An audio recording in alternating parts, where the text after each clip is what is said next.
Welcome back to the No Budget Indie Filmcast, where we are returning from a nice little vacation and some time off to review those independent little films that you might not have heard about elsewhere. I am Milo Dennison, and with me are my most excellent co-hosts, Claire Milan. Hello. And Cathal Feeney. Hello. All right, Cathal, what's on the agenda today? On the agenda today is a short film called I Know You From Somewhere. It is written and directed by Andrew Fitzgerald, a good Irish name, but I think it's from the US of A. And it stars Angela Trimbur, Cleopatra Coleman, and Colin, Woodell. It is a film that is about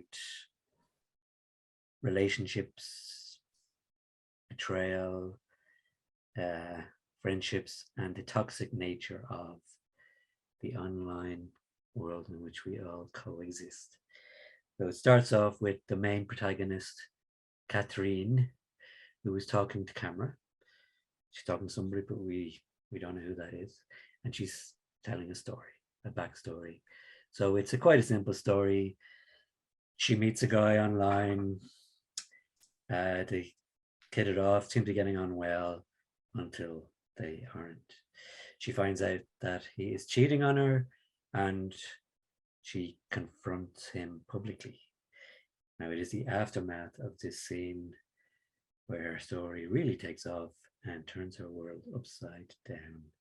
It is a comedy, so the consequences of what transpires are treated in it humorously, and in this way it touches on a few different themes, such as the vacuousness of the online culture and the and social media, but it does so with sort of light brushstrokes. For me, it was superbly well written, directed, and acted. It was also subtle and restrained, which made it a perfect film. There you go. Spoiler alert for my ratings. There you go. That's it. All right. Yeah, it's definitely clearly a satire of social media and how our words can be twisted so easily, and how we rely on it to basically control our world, and how we're kind of obsessed with it.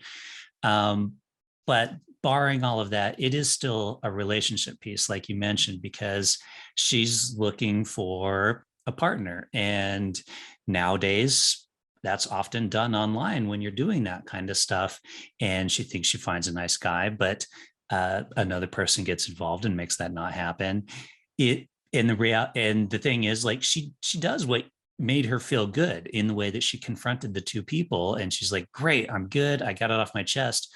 But then often you can do something that makes you feel good that will then have the negative consequences that happened to her because it was twisted and distorted in a certain way. So it's certainly, I don't think it's too out there in regards to the realm of possibilities. I do think a bit of out there in the realm of possibilities is her friendship with that girl.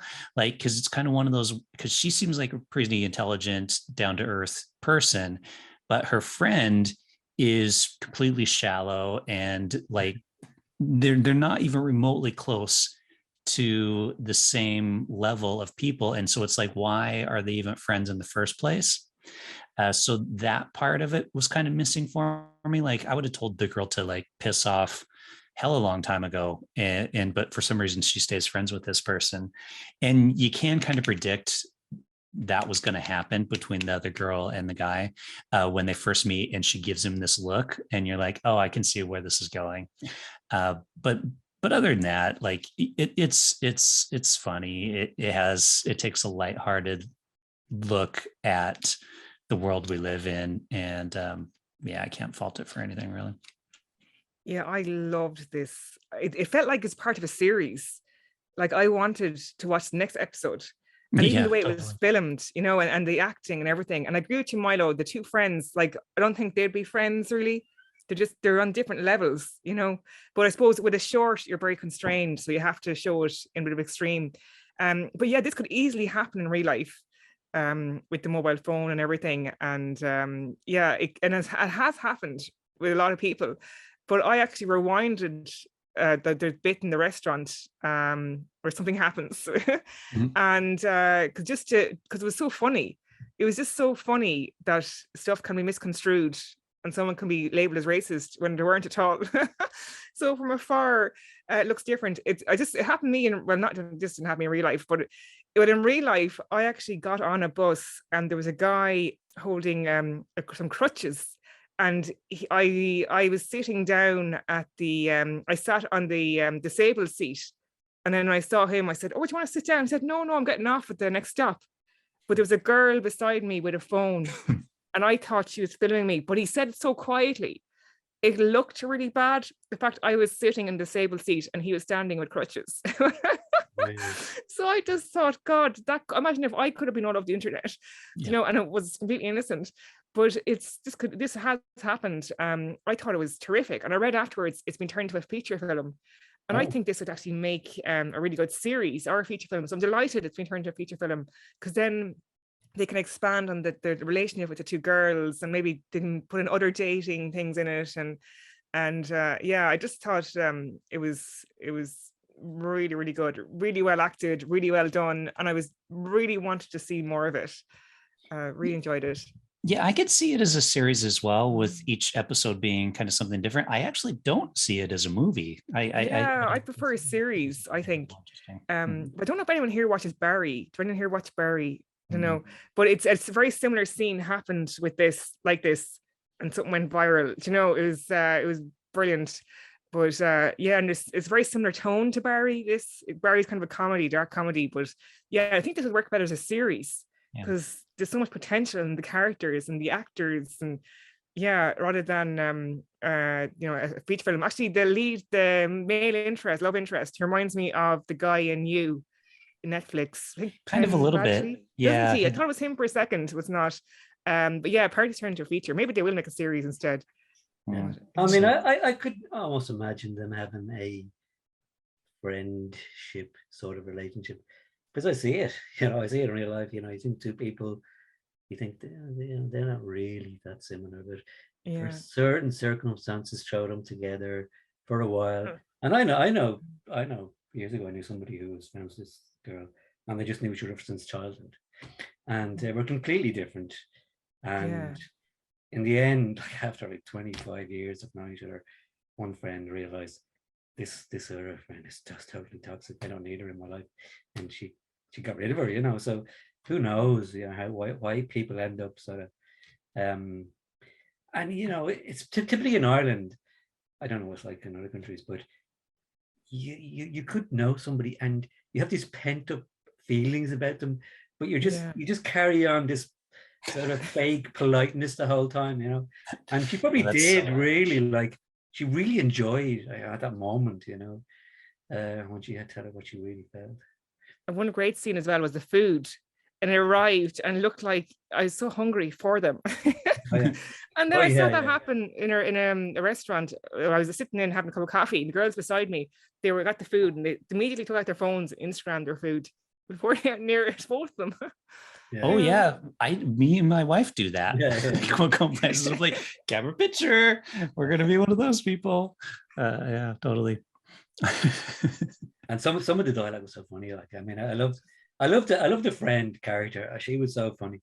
And I don't know, what was it? I love the line when she goes, "Oh, sorry, honey, are you catching some fields?" You know, it's so cold. Yeah, catching some fields is brilliant lines. Actually, the script. You'd love to read the script. Really just well for the written. Lines. Yeah, it's absolutely. so well written. You know, and the mistake, like the mistake in dialogue thing. Because you won't spoil too much. I'm just saying it was so clever. Yes, like, really clever. So clever. Yeah. Yeah, and even with the cheating and the girlfriend and everything, you kind of they do signal it. So you know, it's not all about that the cheat. You know, that's not what the film is about. So, it's and it's not out of character. you know, you could definitely believe that would happen with the way they establish these characters. So but do you know this film, works. it was a very satisfying watch. Do you know, we watch so many short films here, and sometimes you're kind of leaving, oh, just something bit, you know, we want more or less or something. But with this, I just felt like, I feel satisfied after watching this. You know, just something about it. It was complete. I wanted to see more, right, but I just thought it was so well done, and it had a lovely like start and end, and you know, it was just, it really went full circle, and I just thought it was lovely the way it finished off. And, you know, I just think I liked that. Yeah. Mm-hmm. All right. Well, should we rate it then, Claire? Okay. So for me, I can't really fault it. I loved it. Surprisingly, brilliantly filmed, brilliantly acted, hilarious dialogue. And I really want to see the feature film. I'm getting 5 stars. Yeah, I'm really liking it as well. I think it looked great. It was filmed really well, and great writing, great acting and stuff. So I'm going to go 5 stars as well. Oh, wow. Pressure's on, Colin. Pressure's on. You know, it's a good way to restart. You know, this year, as I said already, I thought this was a fantastic film, perfect in every way. So I'm giving it 5 stars. Whoa, 5 stars across the board from the team at No Budget for our first film back from vacation. Well, No Budget audience, it is available on, what's the website that's available on? Short Film of the Week, is it? Short Film of the Week. It's on Short Film of the Week. So you can check it out there, or I think it might actually be on YouTube as well. And check it out. Let us know what you think by leaving a comment or reaching out to us on social media, on Instagram, Twitter, or Facebook at No Budget Show. And with that, we will say see you next time and goodbye. Bye. Bye.